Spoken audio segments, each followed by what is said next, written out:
نور زوجة أحد عناصر داعش، هي من طرابلس من شمال لبنان. التحقت بزوجها بالرقة. زوجها الأول انقتل، عندها منه 3 أولاد. بعد ما انقتل تزوجت من عضو تاني بداعش، تونسي، واليوم هربت من مدينة الرقة ولجأت لمخيم عين عيسى. شو عندك أولاد وقد إيه أعمارهم؟ أنا عندي 3 أطفال. الكبير اسمه نعوم عمره 5 سنين، والثاني قاسم عمره 4 سنين، وهيدي أنا سميتها عائشة بس بلبنان بيعيطولها عبير. هي عمرها 1.5 سنة. هيدي خلقت بسوريا. نور انقتل زوجها بلال بغارة على مدينة الميادين.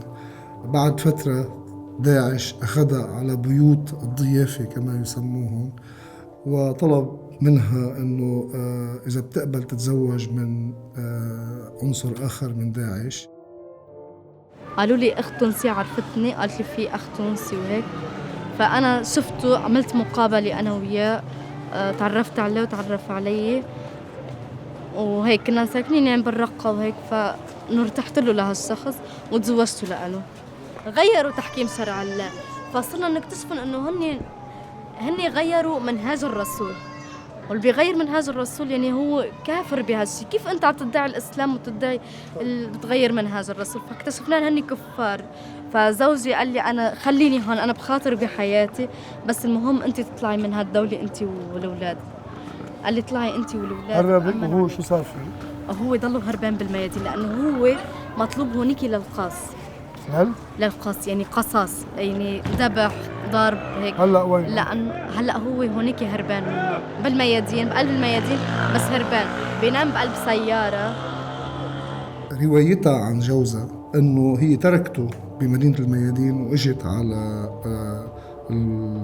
عين عيسى، لنتفاجأ بعدين بس رحنا نزور السجن اللي فيه عناصر داعش بأنه زوجها هونيك. قدم لنا رواية أخرى عن وصولهم إلى عين عيسى. قال إنه هرب هو ونور وولادها إلى عين عيسى وسلموا نفسهم للأكراد. فبعثنا هذا واحد اسمه أبو موسى تونسي، بعثناه هو والنسوان، راح المعدان والمعدان خرجوا، وبعدين خلطنا نحن معنا. يمكن شغلة أسبوع هيك، أسبوع بالضبط خلطنا نحن، وعدينا النهر وصلنا هناك الحزب أول النقاط. سلمتوا حالكم؟ أي أول نقاط سلمنا حالنا. أنا أول نقاط بقينا نمشي مع المدنيين الصبح مع الصبح هيك طلع النهار. نور مش عم تكذب، بس نور عم تحكي حكاية مش منسجمة، لأنه ما بتقدر تحكي حكاية منسجمة. داعش يصعب معها يعني بناء حكاية منسجمة. أي سنة أنت جيت على سوريا؟ سوريا جيت 2015 هيك. كيف سوريا. الطريق اللي سلكتها؟ من الأول والله طلعنا من تونس، طلعنا حتى لليبيا، فهمت طريق. وفي ليبيا هناك كانوا يؤمرونا، معناها أول ما توصل ليبيا تقولوا نريد نطلع للشام، فهمت. فيقول لك لا، ممنوع إلا ما جاء أمر من هذا خليفتهم، معناها البغدادي هذا، إنه ما في طلعة من ليبيا للشام، يريد يسوي معناها قتال هناك بليبيا. فكان بالأمر عليك تجلس هناك بليبيا. وبعدين جلسنا هناك، سوينا معسكر، وسوينا يمكن أول اقتحام هيك، تصوبت وطلعت لتركيا، عالجت هناك وعالجت بالطبع. ممنوع عليك لما تستطيع لا تهرب منهم لا شيء، يرفعوك دخلت للشام هون من طريقة الأبيض. وين تعالجت بتركيا؟ في اسطنبول هناك، شارع اسمه بيليك دوزو، هناك في مستشفى اسمه ميديكانا انترناسيونال. عالجت يمكن تقريبا هيك 3 شهور وشوي هيك. هاي المستشفى مستشفى عادي ولا مستشفى بتستقبل حالات؟ تستقبل حالات، أغلب الحالات هناك ريتها معناها تبع فجر ليبيا، أنصار شريعة، دواعش، هيك معناها أغلب الحالات، أكثر من الحالات المتصوبة، معناها هذه أكثر حالات، فجر ليبيا وأنصار شريعة وداعش.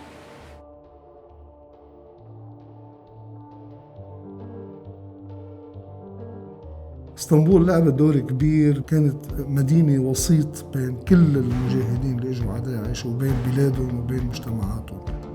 والرحلة كانت كتير سهلة، وكانت أيضاً اسطنبول مستشفى ومكان أيضاً للقاءات عائلية لهي الجماعات. وقدرنا وصلنا على المستشفى اللي تعالج فيها باسطنبول ياسين وقت انصاب بليبيا واجا على اسطنبول تعالج، وبعدين راح من اسطنبول على الرقة. وكان ضروري نروح على هاي المستشفى لتنتقل الحكاية من صفتها معلومة قالها ياسين لصورة ومشهد، ولكون جزء من حكايتنا عن داعش. انت جيت ما قتلت بشار، قتلت كل الاشكال، يعني كل السوريين. لكن هذه هي كما نقولوا اول شيء انه خليك تكتشف حقيقه داعش هون بسوريا خاصه. انه مثلا تقول له اول ما تيجي المضافه يقول لك تروح للعراق مثلا، تقول انا ما هي مهمتي العراق، ما اريد فيها مثلا قصف، ما اغتصب مثلا النسوان، ما اريدش قصص هذه، انا اريد بشار، فهمت؟ فهو يقول لك بالامر تروح العراق مثلا. فكانت اغلب الناس تهرب من داعش، حسب انت بتعرفوا يمكن زاد المعلومه هذه. كانت الناس تقول انا اريد بشار، تيجي المضافه فيقولوا لهم لا، عليكم مثلا بالامر، خليفه قال تقعد بليبيا، بالامر تقعد بالعراق، الامر تقاتل جيش حر. فكثير ناس صراحه هربت معناها، فهمت؟ لقيت طريق وهربت. وفي اللي ما لقيش طريق ما عندك ما تسوي، يقول لك انت ما عندك سمع وطاعه، تمسك سجن. ما في حدا بريء وما في حدا جاني بالمطلق. ياسين لحق خيارات بلشت من انهيار السجون بتونس واحتلال الإسلاميين للمساجد بعد الثورة، ولاحقا تسهيل من حكومة النهضة لآلاف من التونسيين وصلوا على ليبيا وبعدين اجوا على سوريا. هو واحد من هالظاهرة اللي مسؤول عنها انهيارات كبيرة فعلا اني افراد فيها. أنا كنت حياتي عادية كتير بلبنان، أنا وزوجي تزوجنا، كانت حياتنا عاديين، أي شخصين بتزوجوا وكنا عاديين، لا كنت نقاب ولا شيء. فبعدين زوجي التحق بمجموعة هونيك بلبنان، مجموعة سلفية. التحق فيهم، هون كانوا بيقربوا، واحد منهم كان خاله، وعرفوا على هيدوليك الأشخاص. أكيد معروفين عنا بلبنان، هو أبو هريرة، أبو الغضب، هيدول مسكون الجيش اللبناني، وأبو شو اسمه. فهو التحق فيهم بوقتها، وعلموه هونيك بوقت الصلاة، وعلموه الجهاد في سبيل الله، ولازم زوجتك تلبس نقاب، ولازم تتربوا على دين وعلى هيك. وصار يحكي معه بهالأمور، وأكثر شيء صار يحكوا معه مشان الجهاد في سبيل الله. قال له إنه الجهاد هو بسوريا. فهون زوجي صارت فكرة الجهاد بسوريا بباله، يعني إنه صار بده هو يروح يقاتل يجاهد في سبيل الله. بعد ما التقينا نور بعين عيسى قررنا نروح على فنيدق حيث ولدت نور، ونعمل رحلتها من فنيدق على طرابلس على الرقة. بلال عايش بمبنى بشارع بباب الرمل، تحت بيته في الفرن اللي بيشتغل فيه بيو منطقة شعبية مفضية إلى الأحياء الفقيرة في طرابلس أيضا، وصولا إلى باب التبانة. هاي المنطقة حزام الراديكاليين في شمال لبنان.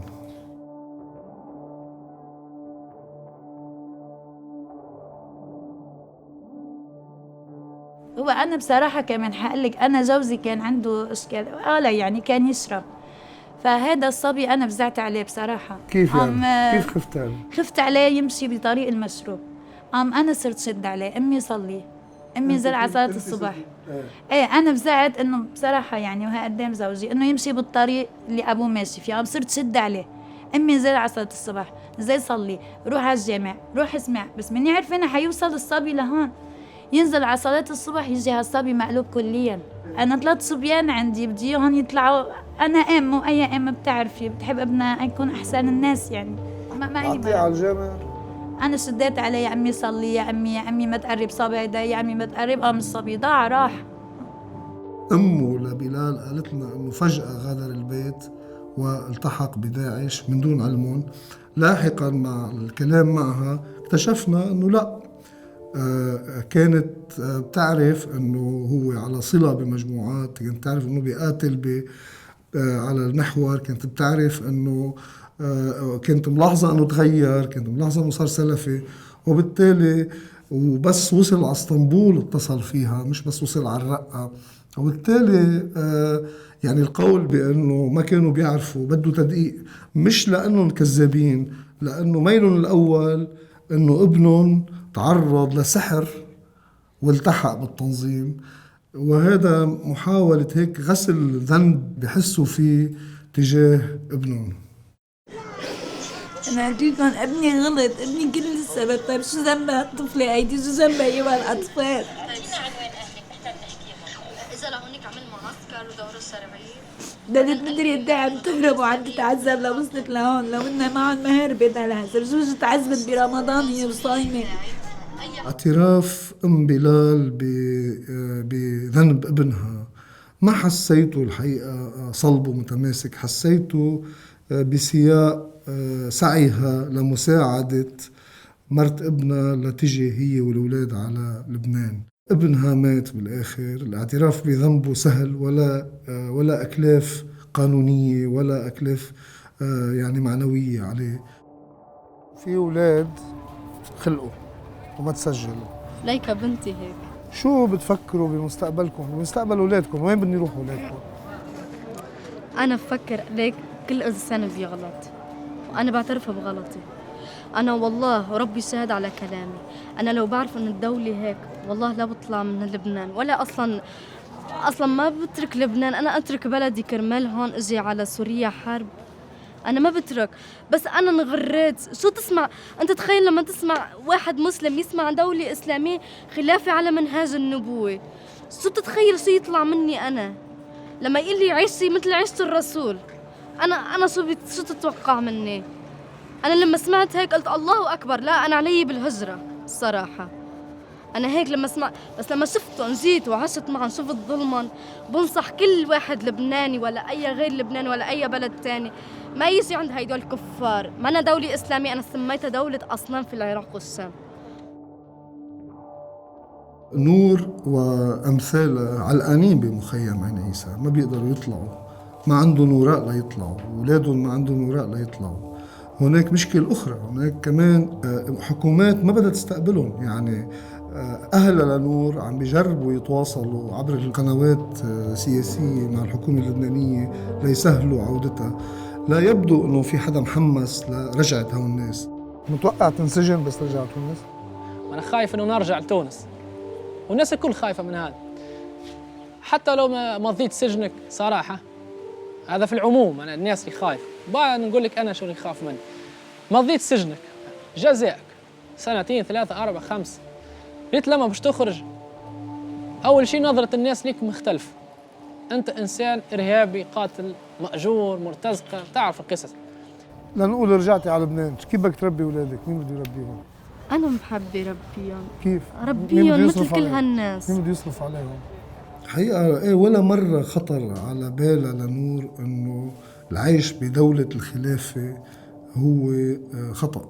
علاقة نور بفكرة الجيل الخامس علاقة كمان ثابتة عبرها هي، لأنه هي أصلا بعد ما تجاوزت 22 سنة، وبالدرجة الأولى عبر أولادها.